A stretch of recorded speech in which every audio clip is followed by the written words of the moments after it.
Yeah, from day maybe 35 of after breaking my neck, and maybe every other day for that after that for like 25, 30 years.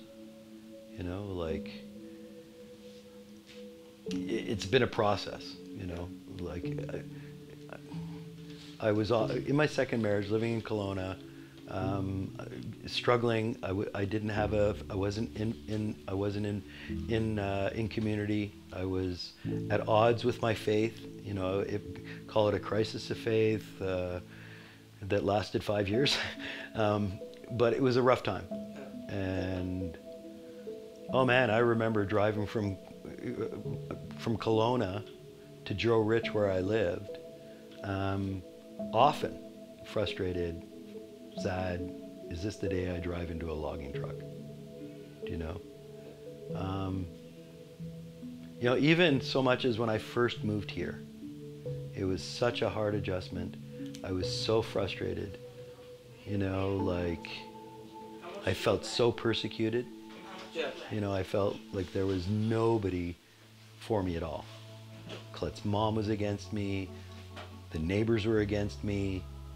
Um, it was just mind-boggling, you know, that, you know, there was nobody around that could go, wow, this, this guy who's quadriplegic, he really wants to try. You know, it was, how dare you think you can do that more, you know? So there was a rough period here when we first moved here where, okay, is today the day I go park on the, you know, do I pull out in front of a logging truck? Because that's, or suicide by cop. Those are the two ways that I've entertained most in the last 30 some odd years. Either just pulling out in front of traffic or suicide by cop. Um, yeah, it's a nasty demon. It's a nasty demon because, you know, you know, narcissistic, egotistic, you know, it's selfish. It's like, it's the crappiest place to be in the world because all you're doing is struggling for some sense of control. Yeah. If I can't have any control in my life, at least I'll have control in my death. And I don't fit. I'm not worth anything. I can't do what I was trained to do. You know, like you saw what I looked like before I broke my neck. You know, like I wasn't supposed to end up a paralyzed quad. I was supposed to eventually become like, you know, what do they call it? JTF2 or whatever. You know what I mean? That was my goal. That's where I should have been. That's where I should have retired out of. You know, I'm the guy that sneaks around and slices Bin Laden's throat. You know what I mean? That was who I was. Not this broken guy in a wheelchair that can't even wipe his own bum. But, you know, again, my faith, you know, my faith, you know, got in the way. Always got in the way. You know, I could never pull it through. I could never honestly do it because ultimately I know what care and compassion is.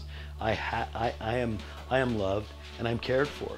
So ultimately I might not like myself, but I love myself 100%, just like I'm commanded, you know. And so I've never been able to do it, right? I've never taken it that extra step because I've always had the love of the Lord pulling me back and saying, it's not that bad. It'll get better. It'll be okay. Just wait, just wait. And when I didn't feel him doing that to me, I did it to him. You know, I can't do this anymore. Oh, I've been on that balcony out there screaming. All of Grand Forks could hear you. Lord, I can't do this anymore. I can't do this anymore. Fix it or take me out now. You know? Yeah. And he always fixes it. Hey, Colette?